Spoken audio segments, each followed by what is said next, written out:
Today's story could be described as a canyon event. I'm Aiden Mattis, and welcome back to the Lore Lodge.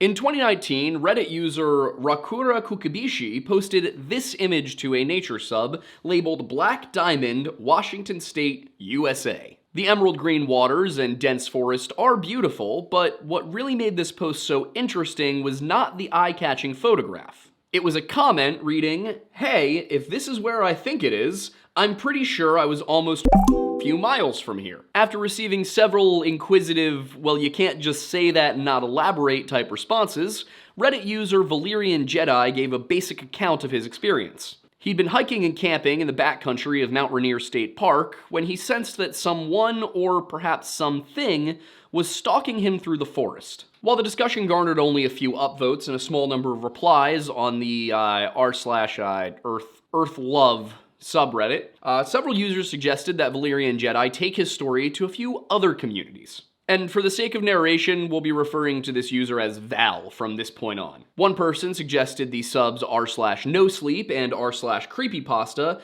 both dedicated more to fictional stories, but this was a true story, or at least so Val said. For that reason, he took it to r/Let'sNotMeet, a sub dedicated to stories of real encounters with undesirable outcomes. There, it attracted a lot more attention, with the story now fully fleshed out to include details not present in the original post. It was this iteration that would, a few years later, end up in a Mr. Ballin video entitled Top 3 Scariest Stories, and it was actually from that video that I first learned about it. At the time, I wasn't doing what I do now, so I just kinda listened, shivered, and hoped to never encounter anything like what this guy was describing. I didn't really think about it much after that, but then recently I came across it again, and I thought this might be a fun one to take a closer look at. You see, there's a lot of weird legends about Mount Rainier, called Tacoma by the local Salish peoples, as well as the surrounding area. There are also several missing 411 cases that take place in the park, such as the disappearances of Eric Lewis, Lowell Lynn, Joseph Wood Jr., and Marcella Remiski, which we covered earlier this year in a video called The Missing Men of Mount Rainier. In fact, in a comment under that r/Let'sNotMeet post, user no fan of this suggested it be posted to that sub as well. But this wasn't a missing 411 case, in part because Val never actually disappeared. Instead, he experienced a very strange series of events and thankfully lived to tell the tale. And what he described is precisely the kind of strange that I find fascinating. But you know what's not strange? Using Fume to help break your bad habits. We've been working with Fume for a while now, and part of the reason we do that is because, breaking habits that are harmful for you is, it's based. Kind of just working all the different aspects of this ad in, because we've been working with Fume for a really long time, and they've been really chill about it. I have nothing but good things to say about this product. I know friends of mine who have tried this product. It has worked very well for them, and you might be looking at it saying, "Aiden, why aren't you saying the quiet part out loud?" But it's because I legally can't. But the point is, Fume is based on a very simple idea. It's hard to break habits. That's why we call them habits. So rather than trying to quit your habit entirely, what if you just took the bad part out of the bad habit? That way, when you're, out and about with your friends and they all start pulling out their bad habits, you can have this guy and you can feel like you're part of the action without, the bad part of the habit. And another part of the reason that I really like Fume is that just as a product, it's nice. It's made of wood and steel. It's got this little fiber flavoring stick in it that's all natural. And if you want to control the airflow, there's no complication. There's no electronics, nothing. It's just a little dial on the back here. You put it in the position you want, and then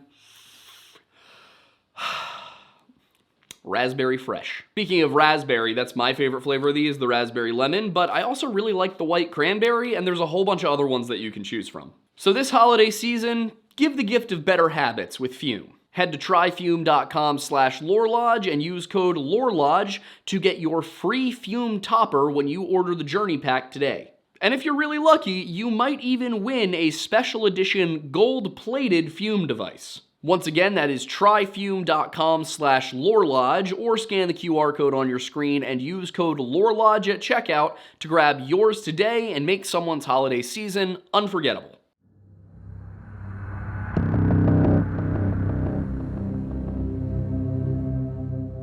The life of a salesman is a busy one, and such jobs always include one very specific task: talking with other people. All you do in sales is talk, and for that reason, it's understandable that someone like 29-year-old Val, who worked as a sales executive in the software industry, sometimes preferred to spend his vacation in places where he could get away from other people. One such place was the backcountry of Mount Rainier National Park, where miles upon miles of unmarked, pristine wilderness await anyone brave or foolish enough to step off trail. Seeing an opportunity to get some true alone time, Val packed up his car with all the supplies and gear he'd need for a multi-day backpacking trip and made his way into the park. Leaving his car a short distance due east of a large stream, Val began making his way deep into the forests beneath the tallest peak in the lower 48. And for the first 2 or 3 nights in the woods, everything was as he'd hoped. Peaceful, tranquil wilderness surrounded him on all sides, without so much as a single human soul to be seen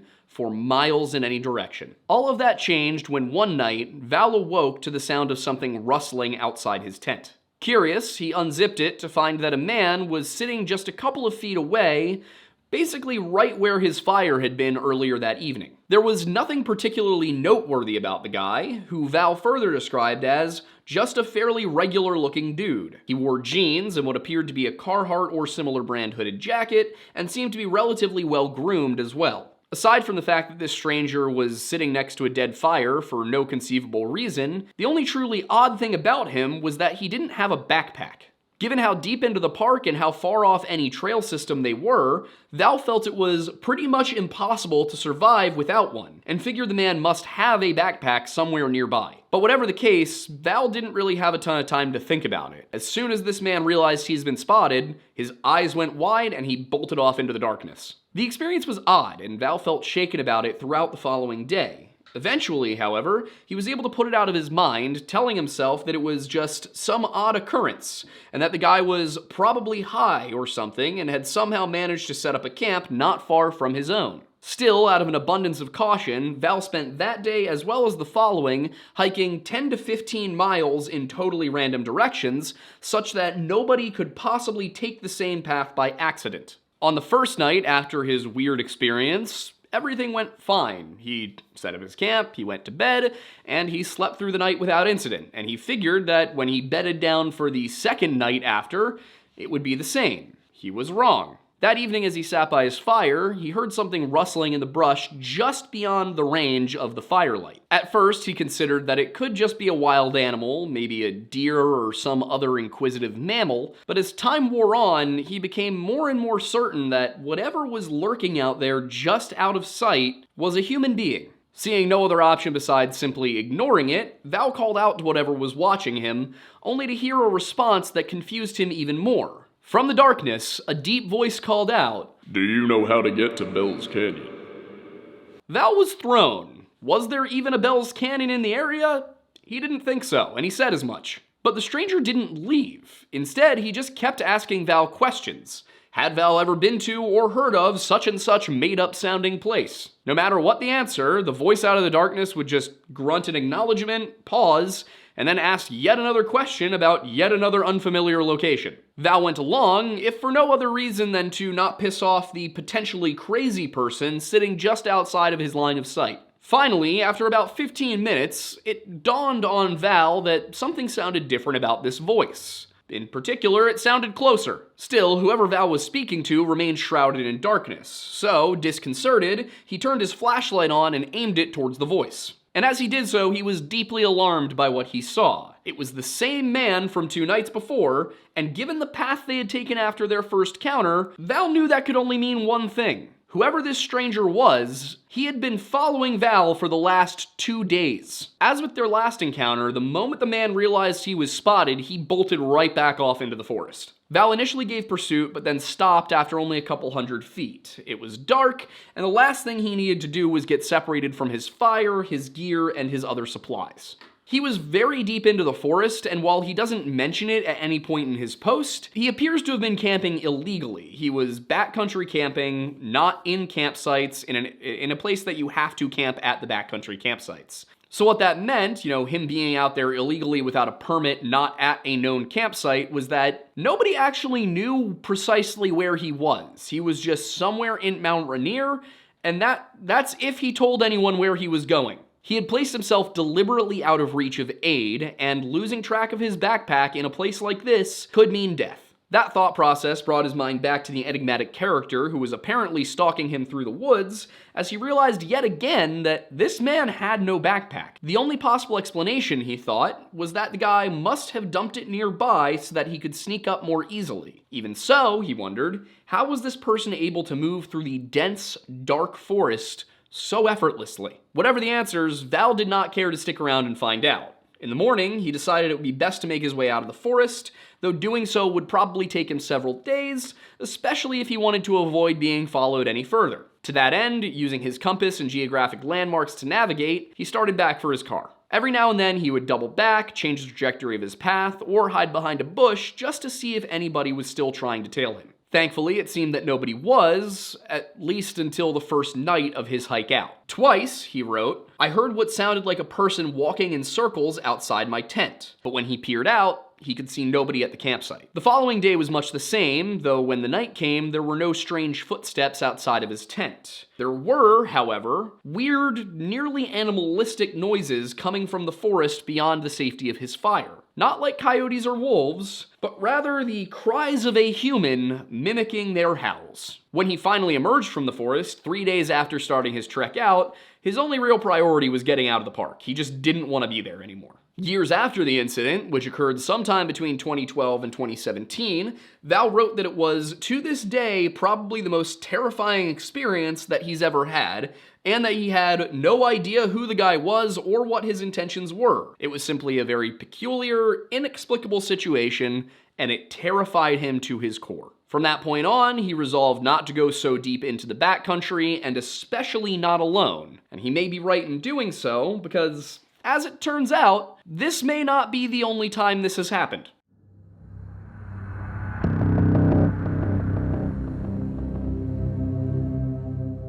On April 27, 2013, Reddit user Logical Primate posted an astonishingly similar story to that told by Val to the r/Seattle Washington subreddit. Now, the poster's account has since been suspended, so little information is available about the author, but he described an experience that took place near Myrtle Falls on Mount Rainier's southern slope. As the story goes, it was a Sunday afternoon, and the author was making his way down the Lower Lakes Trail at about 5:30 p.m. The author's car seems to have been parked at Cougar Rock by the Wonderland Trail, which is approximately 4.5 miles from the falls, so we're talking about a 1 to 2 hour hike back from the falls, if you're quick. As he was making his way down the trail along the Paradise River section, the author wrote that he heard a terrifying voice which could only be described as angry, hostile, and very deep. It was like that of a large man yelling out, "Hey, hey, hey!" He froze. His car was still about an hour down the trail, with no ranger stations or campgrounds in between at this point. He waited in place, scanning the area around him for the man who had called out, but he saw and heard nothing.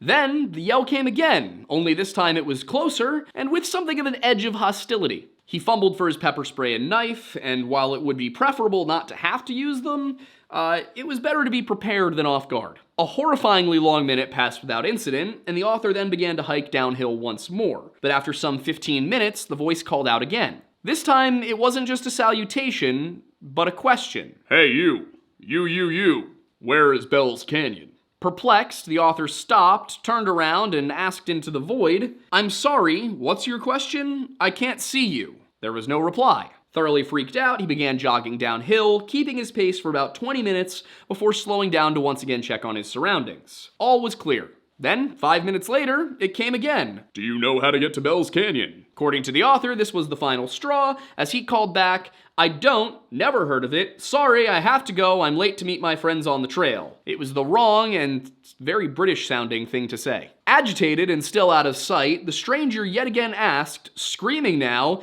"Do you know how to get to Bell's Canyon?" The author was done. He, as we say in the internet world, noped out of there, and by the time he made it to his car, he was exhausted, panicked, and nearly vomiting. What just happened? And what the hell was Bell's Canyon? Other users, however, were skeptical of Logical Primate's story. Citing heavy snows on the mountain and seasonal road closures, they argued it wasn't possible that someone could have jogged down the mountain from Myrtle Falls that fast. On the other hand, the section of Paradise Valley Road referenced in the story is apparently open on weekends in the winter season, or at least it is for the 2024-2025 season. And the portion of the slope that he was jogging down is 1,000 or 2,000 feet lower than Myrtle Falls, so it might have had less snow. But while not everybody was on board with the story's truthfulness, many of them because of the original story's viral nature, one of the skeptics did say that she had a story of her own, so I reached out to her and she was kind enough to share it with me. Before doing so, however, she indicated to me that it was less Bigfoot or supernatural and more deliverance. This particular incident, Rhiannon told me, was on the Necklace Valley Trail off Foss River Road off Highway 2 in Washington.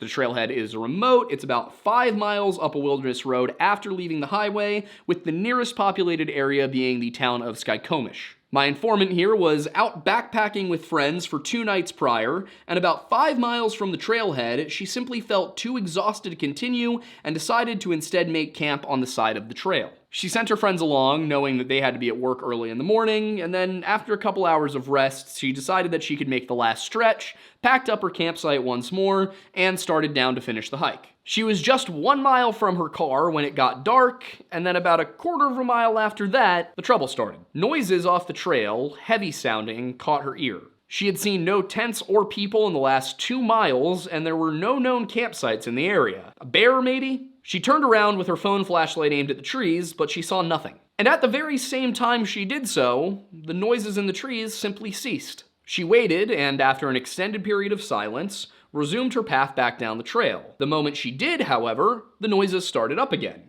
seemingly following her. She turned back once again, and once more they stopped. She repeated this process another 3 or 4 times as she was very slowly making her way back to her car, and it became very clear that something, possibly someone, was following her. Terrified and in tears, she shouted into the void that her friends were waiting for her at the trailhead and that her gun was in her hand. In reality, her friends were long gone, and she was completely unarmed. So, seeing no other real option here, she turned around and just sprinted back for the car, backpack chafing the shoulders, not even thinking about it, just, I need to get out of here. The pain here was secondary to whatever was lurking in the shadows off the trail. When she finally did make it to her car, she just dove right in, didn't bother taking off the backpack, and did not stop driving until she got to Skykomish. Sitting at a gas station in that town, she just kind of pondered what had occurred. All she could really think of was how strange this area felt as a whole. Driving in 2 days prior, she and her friends had seen a couple of people who looked right out of a zombie movie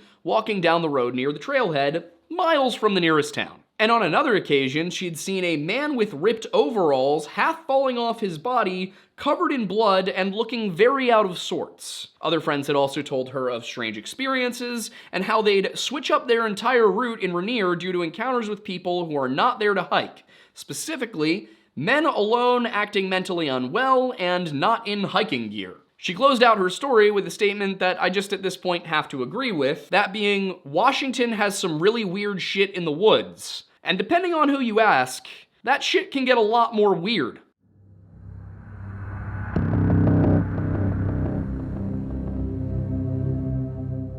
The Big Apes, reported to have bombarded a shack of prospectors at Mount St. Helens, are recognized by northwestern Indians as none other than the Sayatic tribe of Indians. That sentence was printed by the Oregonian on July 16, 1924, and if you're wondering why I'm bringing it up, it's because honestly, I just wanted to talk about the Battle of Ape Canyon, and this seemed like a decent video to talk about it in. But before I get into that, I do want to analyze everything we just talked about. And to be more honest, when I started writing this video, I thought that this was going to be more relevant to the story than it actually turned out to be. So, you're getting a bit on the Battle of Ape Canyon in this video because I want to talk about the Battle of Ape Canyon. But first, we of course need to do the analysis of the actual story we just talked about, because here at the Lore Lodge, we don't just tell stories, we try to get to the bottom of them. And what is the bottom of this story? Well, at first, I was thinking about it. And, I love my maps. I went and I made a map. There is no Bell's Canyon in Mount Rainier National Park. In fact, there's no Bell's Canyon within a walkable distance of Mount Rainier National Park. There are Bell's and Bell Canyons miles away in actually a couple different spots in Washington, one out in the Olympic range, and that'll actually come into the Ape Canyon part in a second, but that's not the point. The key piece of information here is that there is no Bell's Canyon in Mount Rainier National Park. So that being a question was interesting to me. When I had initially heard the story and before I kind of dove in fully, I was thinking, okay, well, there are not frequently, but there are stories and legitimate accounts of illegal grow operations, people growing cannabis in the national parks. In fact, I believe there was one in Rainier that was raided in 2008, if I'm not mistaken. So within most likely 10 years of this. So I was thinking, okay, maybe the reason this question was asked when there's no Bell's Canyon anywhere nearby is because it could be a code phrase.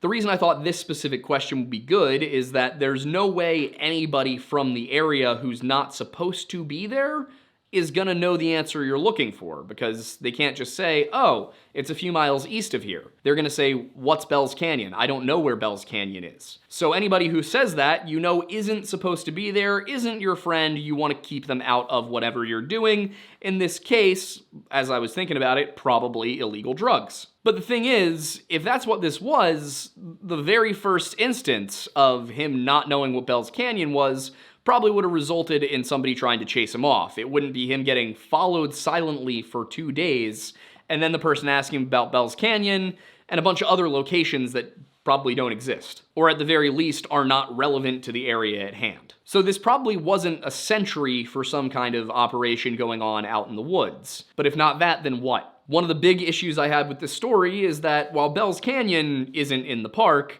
the author didn't really say where in the park he was. The only information that was given was that there's a large stream running through the park and his car was parked east of it. But there's a lot of large streams in the park. I went back and looked through all of the comments, tried to find any details that he might have let slip, but no specific details about where in the park this was. I thought, okay, maybe somebody else has had this experience, and lo and behold, Logical Primate claims to have had this experience, but the part of the park they were in, Myrtle Falls down to Cougar Rock, is not like what was being described by Valyrian Jedi. In addition, there's the fact that Logical Primate's story came years after Valyrian Jedi's and could have just been based on it. It could have been fictional, could have been trolling of some kind. Now, of course, in the comment section on that post, the author is adamant that this actually did happen, but nobody really believes them.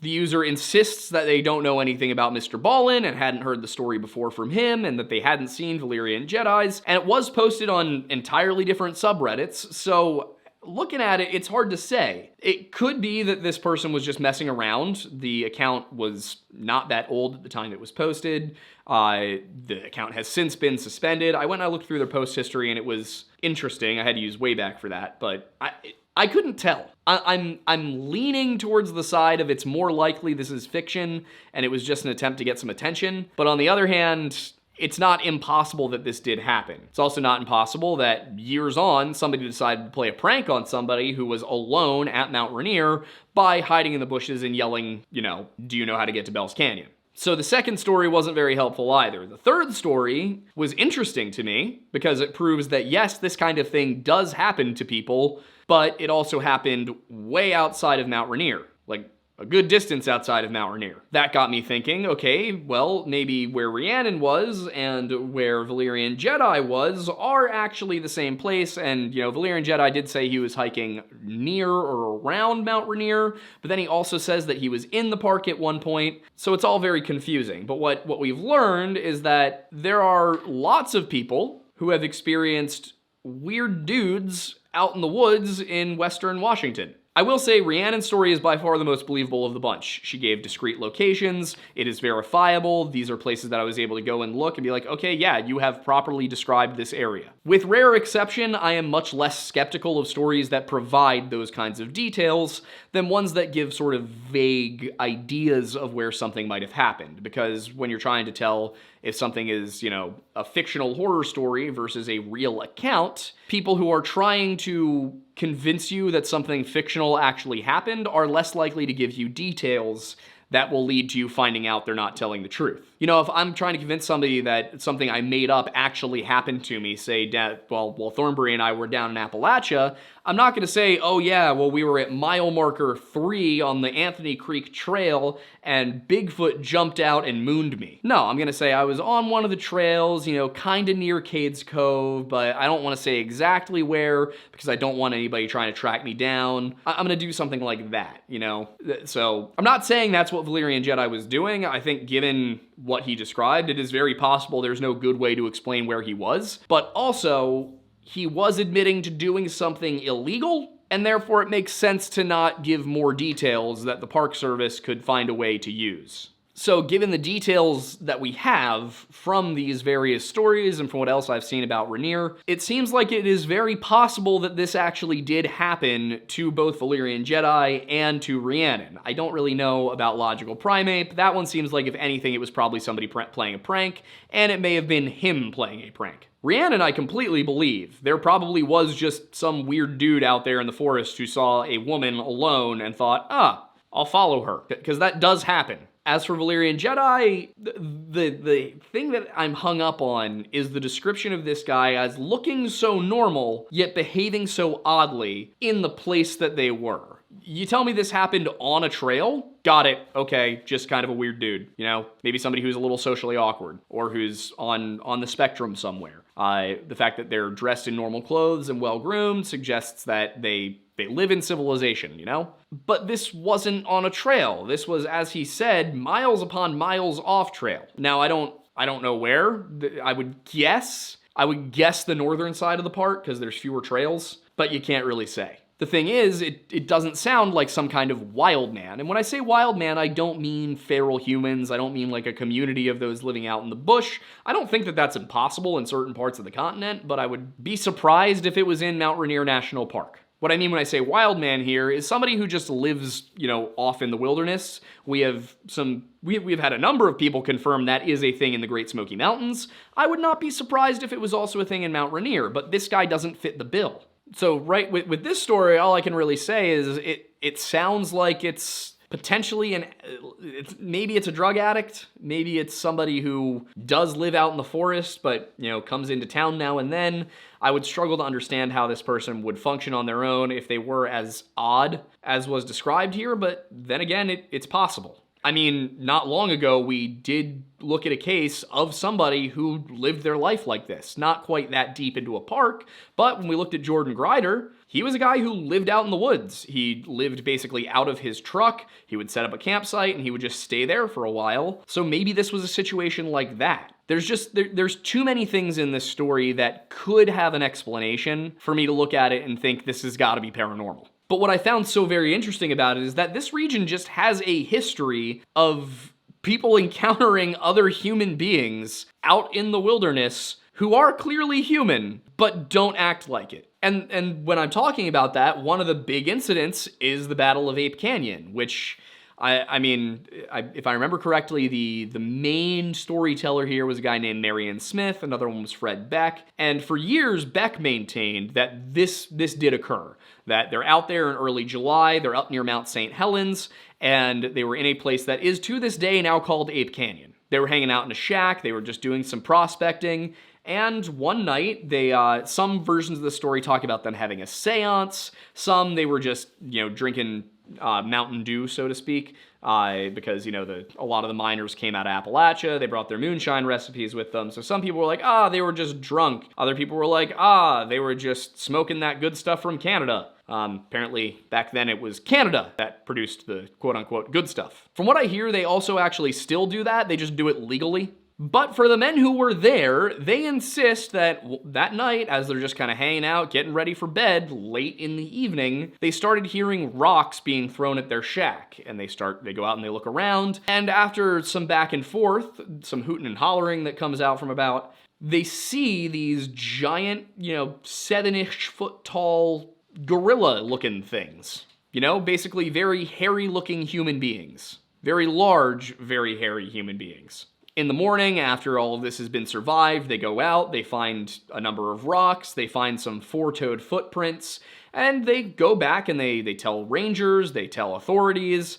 And while some of the responses, these guys have been doing this for years now. Every year they come in and they saw some weird giant ape dudes out in the forest, and I just don't know what to do about it. But anyway, they send some people up to Spirit Lake, to Ape Canyon, to Mount St. Helens to take a look around. They find the footprints, but the investigators, they put their knuckles down into the footprint and the palm of their hand as well, and they say that they're able to replicate this strange footprint by pressing alternately into the dirt. So based on that, and based on the fact that one of the guys from the group said he shot one of these things and that it tumbled over the edge of a ravine, the ranger goes and looks, there's no body down there, and so they come to the conclusion, despite the fact that there are rocks found inside of this shack, that all of it was made up, or all of it was a hallucination, or some kind of mass hysteria, or possibly that there was a prank. And as it turns out, there was a bit of a prank played. There were a few kids who admitted they had been up there, they had seen the miners, and at one point they had thrown rocks at them.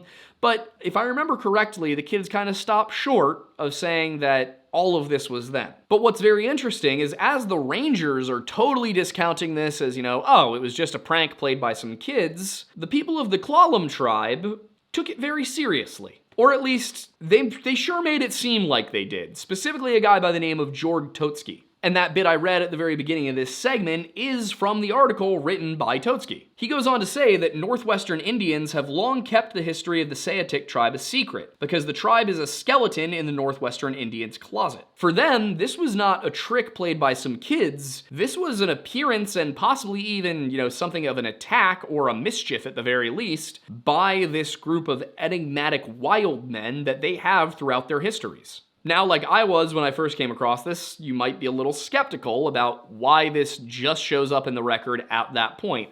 It doesn't necessarily, but this is probably the first time most of the white people living on the West Coast heard about this. And the reason given by Jorg Totski that this hasn't really been shared much is that the Indians have never divulged the existence of this tribe because they know the white man would not believe the stories. And then he goes on to say that the facts of what he's explaining in his article are corroborated by Henry Napoleon of the Klallam tribe, J. James of the Lummi tribe, and George Hiasman of the Quinault tribe. But of course it's not just them that know about it. He says every Indian, especially of the Puget Sound tribes, is familiar with the history of these strange giant Indians, as they are sometimes referred to by local Indians. It's said that the Oregon and Washington Indians agree that the Sayatic Indians are not less than 7 feet tall, and some have been seen that were fully 8 feet in height. They have hairy bodies like the bear, he says, and that this is to protect them from the cold as they live entirely in the mountains. So when you go through that,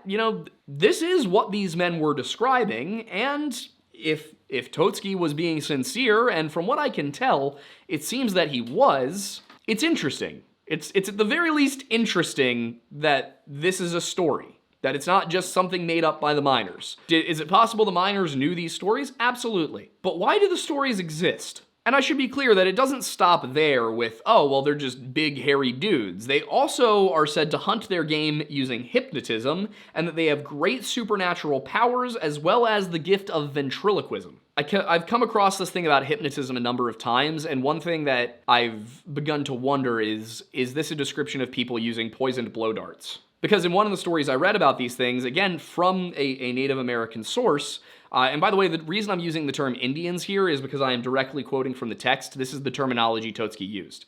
But there are other accounts from other Native Americans who talk about how if you do not see the Sayatic before it comes for you, it will be able to hypnotize you. But if you see it first, it will fail.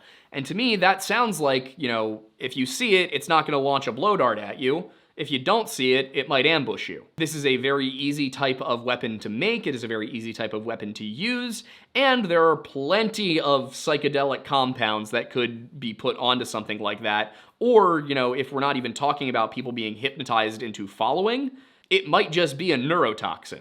Another one of the very interesting descriptors of this race of beings is that they can speak both human languages and imitate lots of animals, particularly birds. And as you might be noticing, these are sounding more and more like human beings, and that just gets more robust.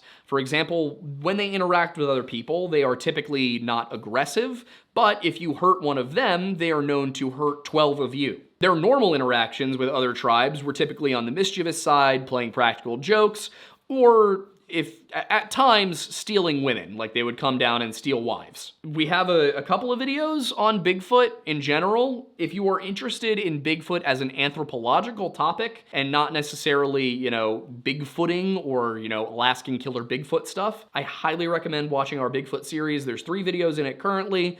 And they go into detail about all of this stuff from many, many tribes. But one of the most consistent things you see in Bigfoot stories is this tendency to come down out of the mountains and kidnap women and take them back to act as wives. One reason for that could be if these are actually just isolated tribes of people, that they have a small genetic pool, and this is a way to prevent inbreeding. But you know what's really got me excited about this and why I had to talk about it in this video? It's this part of the article right here. The Oregon Indians assert that they, the Saitiks, made their home in or near Mount Rainier, while the Puget Sound Indians say they live in the heart of the wilderness at Vancouver Island, British Columbia. So when these things are described, they live precisely in the kinds of places people talked about in this story. You can see why I made the connection at first, even if later on it doesn't sound like we're talking about the same thing here. But I thought that a fun way to close out this video would be to really quickly read through some of the story told by Henry Napoleon,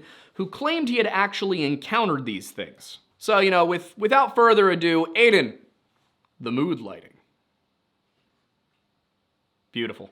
I was staying in Duncan, British Columbia, and while there I had been told many stories of the Saitiks by the Cowichan tribe of British Columbia, and warned by them not to go too far into the wilderness. However, in following a buck I had wounded, I went farther than I expected. It was at twilight when I came across an animal that I believed to be a big bear, but as I aimed at him with my gun, he looked and spoke to me in my own tongue. He was about 7 feet tall and his body was very hairy. As he invited me to sit down, he told me that I had come upon him unawares and that his mind had been projected to distant relatives of his, otherwise he, Mr. Napoleon, would never have been seen. After we talked for some time, he invited me to the Saitiks' home. Though it was now dark, the giant followed the trail very easily. Then we began an underground trail, and after hours of travel came to a large cave, which he said was the home of his people, and that they lived during the winter in the different caves on Vancouver Island. He also told me that the reason they were not very much seen was because they had a strange medicine that they rubbed over their bodies so that it made them invisible, and that combined with their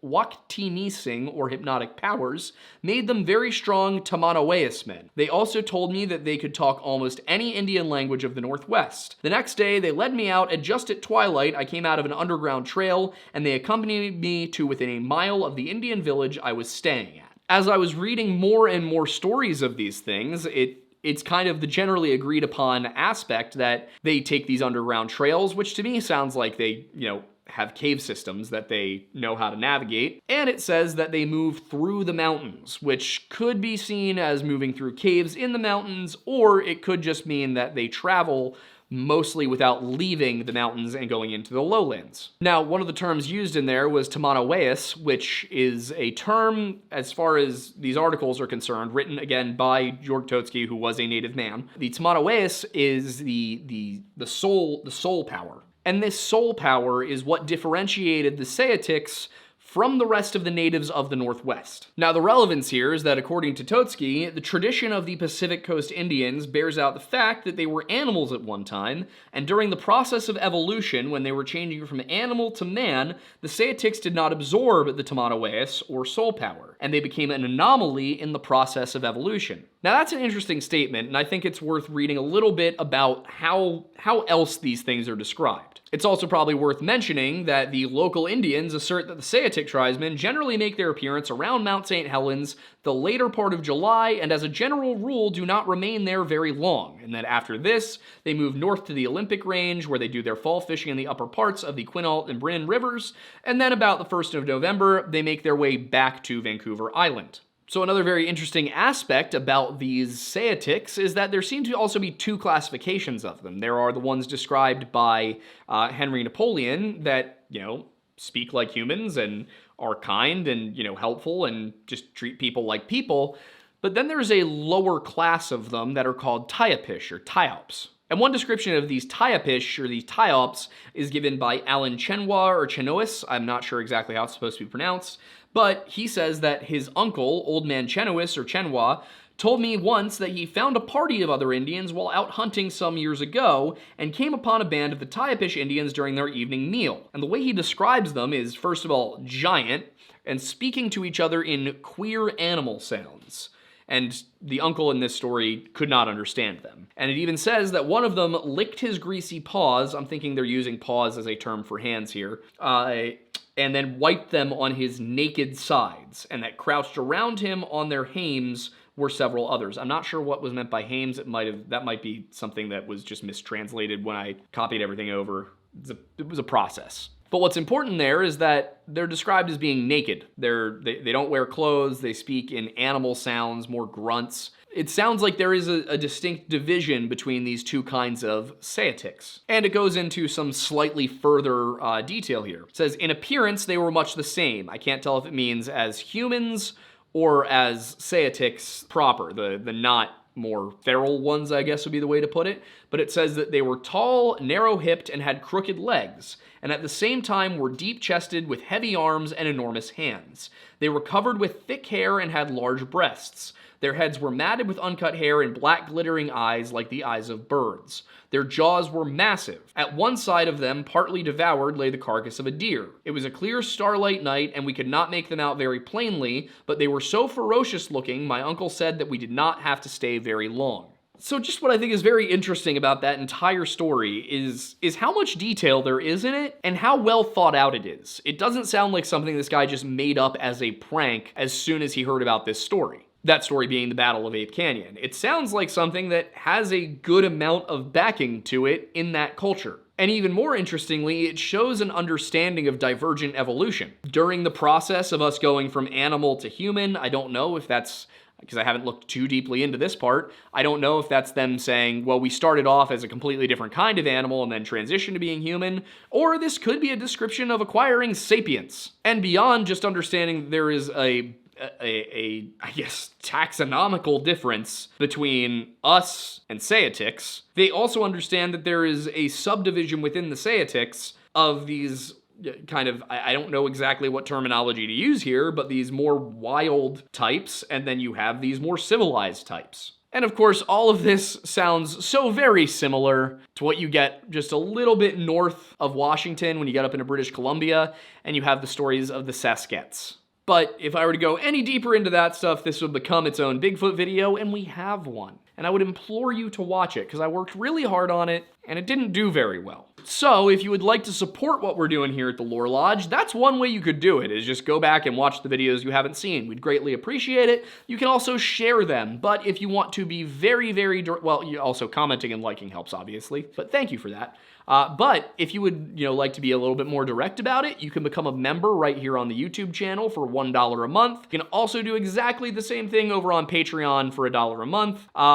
The only real difference comes with the higher tiers. On Patreon, there are nice little treats, like mugs and posters and whatnot. You can also wear the Lodge, however, and you can get this exact hoodie that I'm wearing, just with less dog hair on it, from bunkerbranding.com. Just go to the Lore Lodge section, you'll see this design, you'll see our new logo design, and you will also see 4 t-shirts that have this design, the Lift Lodge version of this design, which is the same thing, just with a barbell in the skeleton head mouth. We also have the new logo, and then one that says Redacted Media. It's olive green, very military themed. It's cool. If you're less into wearing the Lodge and you want to drink the Lodge, you can do so by going to TableauRoastingCo.com. You can get our coffee, Mount Pocono Perk, as well as our good friend Stephen Bell's coffee, Lewis and Dark. Now, I want to be very clear with you. Come here. Come closer. Come closer, child. I designed the coffee myself. I didn't pick it off of some Shopify website. I didn't slap a label on it. I talked to Matt Moore and I said, I want these beans from these regions and I want it to taste like this. And he made it happen, that beautiful man. It is the coffee we drink. We aren't selling this to you and telling you, hey, it's great, go get it, losers. No, we drink this. It's actually really good. I put a lot of thought into it. I wanted it to be something that tasted sophisticated enough to drink black and be able to note different flavor profiles. But at the same time, I wanted it to be something that's good, with cream and sugar, with some cream, with some sugar. However you like to take your coffee, I wanted something sophisticated enough to drink black, but simple enough to enjoy how you like it. I am very well versed in coffee. I drink it black sometimes. I drink it with cream and sugar others. Being an elitist about how you drink your coffee is stupid. So I made coffee for the people. But if you're less into wearing and or drinking the lodge and you'd like to support us by, I don't know, watching our other channels, you can do that too. You can check out History Unhinged, where we are launching our brand new show with Stakuyi and Roman Helmet Guy, and of course we're sitting there as well. You can also check out the Weird Bible that we do with Wendigoon. That's also getting some new content soon as we set up a second show for the channel where we will be interviewing members of various different Christian sects about weird Bible stuff. You ever wonder what the actual point of the story of Samson was? We've talked about it. We also have 2 other channels that are currently being reworked. Those are Boozy Mixologist and Off the Record. As you can imagine, one of those is about alcohol and one of those is about music, and they will both be returning in 2025. But if you want to get a sneak peek at the hosts, we do have podcasts for them. Go ahead and subscribe, check it out, and if you watch those videos, it will help them get to monetization status, and then we can put a lot more effort into it. We want to give Celso his own mixology competition show, kind of like, what was it, MasterChef, but for drinks. And then we want to just start sending Luke places to interview bands. And last but not least, really the thing I should be leading with every time, we have a Discord server. It is at bit.ly/jointhelodge, and you can join the lodge. That's where you get all the updates fastest and where you can actually interact with us. So if that's something that interests you, go ahead and check it out. And I think that's everything. My mouth is getting dry and I am hungry. I'm Aiden Mattis, and thank you for stopping by the Lore Lodge. I didn't do the live show. We have a live show. It's Monday nights at 7 p.m. I'm Aiden Mattis, and thank you for watching through the end of this rather rambling final segment of the video. Bye!